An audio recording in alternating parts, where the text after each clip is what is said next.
Los videojuegos llegaron como una revolución enganchando a millones de jugadores, pero siempre hay algunos que han marcado tendencia o han cambiado completamente la industria. Empezando por el principio, lo más simple. Dos barras, un círculo y un sonido. Pong fue el primer juego comercial de la historia, lanzado en 1972 por Atari. Y aunque parecía un simple tenis de mesa virtual, su impacto fue gigantesco. La primera máquina se instaló en un bar y al día siguiente dejó de funcionar. La razón, estaba tan llena de monedas que se atascó. Eso fue la señal de que el mundo quería jugar. Desató la era dorada de los arcades, inspiró a miles de desarrolladores y demostró que los videojuegos podían ser un negocio millonario. Gracias a Pong nacieron empresas como Atari, se crearon nuevas tecnologías y empezó el camino de los videojuegos como industria. En 1993 llegó un juego que agregó tantas cosas que tenemos hoy día que parece inimaginable, ya que Doom fue más que un shooter con gráficos en pseudo 3D, velocidad brutal para la época y su escopeta forjaron el camino de cómo deberían ser los juegos de acción y sobre todo los FPS. Pero eso no fue lo mejor. Con él llegaron los mods, donde los fans crearon niveles, armas y nuevos enemigos. Además de lo polémico que fue para la época, con sangre, violencia y demonios, hicieron que apareciera en portadas de periódicos y debates políticos, aunque eso hizo que su fama aumentara, hasta el punto de que incluso en oficinas lo guardaban en disquetes pequeños, para jugar sin que nadie se diese cuenta. ¿Cómo olvidar también el código que tiene, ya que han logrado correr Doom en cualquier dispositivo electrónico, en otros videojuegos o incluso en células humanas? Y siguiendo por otro shooter que, si no lo sabías, fue por un mod. Obviamente hablo de Counter-Strike, de 1999. Dos fans de Half-Life crearon un mod multijugador con una idea simple, una batalla entre los equipos con distintas armas y escenarios. Años después se convirtió en el shooter competitivo por excelencia. Lo mejor de todo es que era gratis y se jugaba en todos los lugares, también debido a que era portable. Si tienes algunos años seguro que lo jugaste en clase de informática o en cibers. Era simple pero muy adictivo y ha seguido hasta el día de hoy, que es uno de los juegos más jugados de Steam. En 1985 los videojuegos estaban en crisis, las ventas se desplomaban, la gente ya no confiaba en las consolas y entonces llegó él. Super Mario Bros. Salvó la industria de los videojuegos, literalmente. Fue el primer juego que se sintió como una aventura real. Niveles variados, secretos ocultos, enemigos memorables y un diseño tan perfecto que aún se estudia a día de hoy. Su creador, Shigeru Miyamoto, construyó un mundo coherente nivel por nivel, sin tutoriales, sin texto, solo puro aprendizaje a través del juego. Todo te enseñaba jugando sin que te dieras cuenta. Fue el juego que impulsó a la NES al éxito y convirtió a Nintendo en leyenda. Y no solo eso, Mario no fue solo un personaje, se convirtió en el símbolo universal del gaming. Cientos de juegos, spin-offs y películas. Un año después, Nintendo lanzó un juego que parecía otro más de acción y exploración espacial, pero Metroid escondía un secreto que cambiaría la historia. Jugabas como Samus Aran, una cazarrecompensas en un planeta alienígena lleno de pasillos, secretos y enemigos letales. Pero lo que lo hizo único fue cómo se jugaba. No había niveles tradicionales, sino un mundo interconectado que debías explorar, retroceder y mejorar habilidades para desbloquear nuevas áreas. Así nació el género de los Metroidvania, pero eso no fue lo más impactante. Después de horas luchando en cuevas oscuras, al vencer al jefe final, Samus se quitaba el casco. Y había una sorpresa, era una mujer. Fue uno de los primeros videojuegos con una protagonista femenina fuerte. Y siguiendo con eso, en el año 2000 llegó un juego donde no salvabas el mundo, no disparabas ni luchabas contra monstruos, simplemente vivías. Los Sims fue creado por Wildwright. Este juego nació de una tragedia real. La casa del creador fue destruida por un incendio y de esa experiencia nació una idea de simular una vida, de empezar de cero. El resultado, uno de los juegos más vendidos y adictivos de todos los tiempos. Podías crear personajes, construir casas, elegir carreras, relaciones, hasta controlar si alguien iba al baño o moría por no comer. Aunque hubo algo que lo hizo más importante, en un mundo donde la industria está dominada por hombres, tanto de desarrolladores como de jugadores. Los Sims se convirtió en la entrada de millones de mujeres a la industria y rompiendo la barrera de género para siempre. En 2008, mientras todos buscaban gráficos hiperrealistas y acción explosiva, apareció un pequeño juego en 2D. Braid marcó el principio de los juegos indie. A simple vista parecía otro plataformas con puzzles, pero había un giro. Controlabas el tiempo, podías rebobinar, ralentizar y alterar la realidad. Pero Braid no solo destacaba por su jugabilidad. Su creador, Jonathan Blow, lo diseñó como una obra de arte interactiva, con música clásica, acuarelas como gráficos y una historia críptica sobre el arrepentimiento y la pérdida, demostrando al mundo que se puede crear una gran historia sin mucho presupuesto. Además, fue una gran inspiración para el siguiente que te quería hablar. Undertale fue un juego lanzado en 2015 por una sola persona, Toby Fox. El juego parecía un RPG retro sin más, pero al jugarlo te dabas cuenta de algo. Podías acabarlo sin matar a nadie. Podías hablar, convencer o perdonar. Cada decisión contaba. El juego recordaba lo que hacías, incluso si reiniciabas. Mataste a alguien y luego te arrepentiste,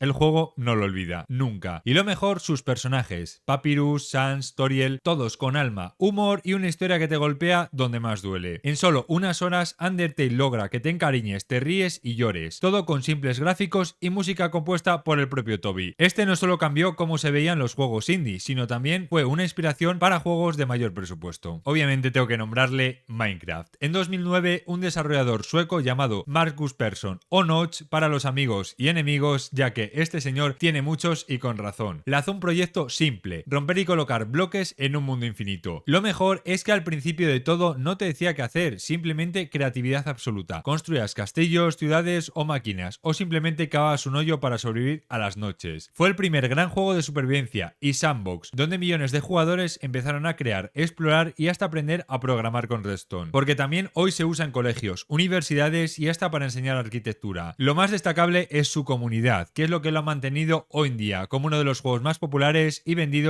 de la historia. El juego que más sinceramente podría hablar, aunque como tal no me guste, y que englobaría todo lo anterior, en el que sería el mayor referente de los videojuegos como servicio. Fortnite al principio iba a ser un juego de supervivencia de hasta 4 amigos donde deberías defender un nexo, construyendo alrededor de él y colocando trampas para eliminar a los zombies que iban a destruirlo, pero con la salida de PUBG este dio un giro de 180 grados, sacando el modo Battle Royale. Millones de personas jugando al mayor ejemplo de cómo de verdad sí se tienen que hacer eventos dentro de los videojuegos, creando un hype increíble tanto como para jugadores como para el resto del mundo, además de la cantidad ingente de colaboraciones de series, películas y otros videojuegos populares. Pero lo más increíble es la evolución que está teniendo, agregando diferentes tipos de juegos y convirtiéndolo más en un launcher, donde volver a modos clásicos, supervivencia en Lego, hacer carreras a lo Mario Kart o incluso un Guitar Hero con canciones oficiales. Algo que es verdad que ya lo han hecho otros juegos como Roblox o GTA V. Al principio dije que este no me gustaba, sobre todo por una razón: han transformado tanto a la industria a la cual la mayoría de empresas buscan eso, juegos como servicios que les den millones, olvidándose de sus jugadores, con resultados catastróficos y olvidando sus demás sagas. Sé que me dejo mucho sin hablar y si veo muchos likes haré segunda parte. Deja en comentarios cuál fue para ti el más influyente o cuál te hizo amar los videojuegos.